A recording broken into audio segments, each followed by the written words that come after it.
Good morning!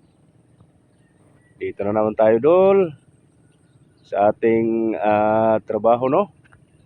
Ako po ngayon ay mag-grass cutter, Dol. Mag-grass cutter po ako ngayon sa mga pilapil, no? Ayan na. Ayan, Dol, yung grass cutterin ko, Dol. Punta pa ikot, Dol.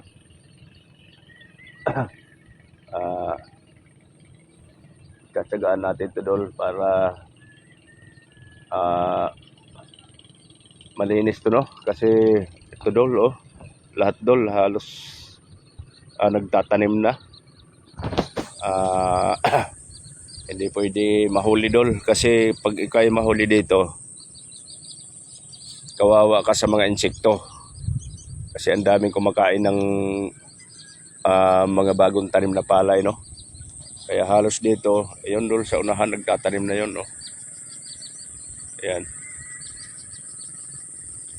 Sana, Dol, sa taniman na ito makarecover tayo, no? Makabawi tayo dahil nung nakaraan, Dol, logi talaga, Dol, yung mga farmers dahil sa sobrang walang tigil ang ulan, panay ulan.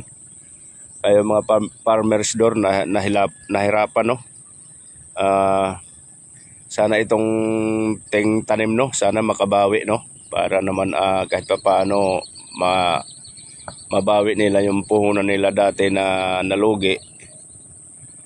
Kaya sana ipagdasal po natin nga makabawi ngayong ani. Sana maganda yung ani sa sunod na anihan, no?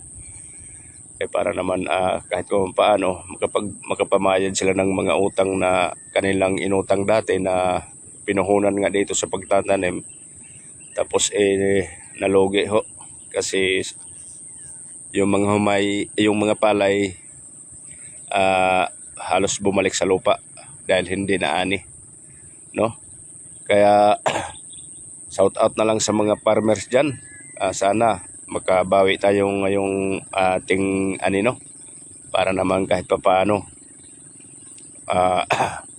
mabayaran natin yung mga yung mga inutang natin sa ating mga buyer ng palay, no?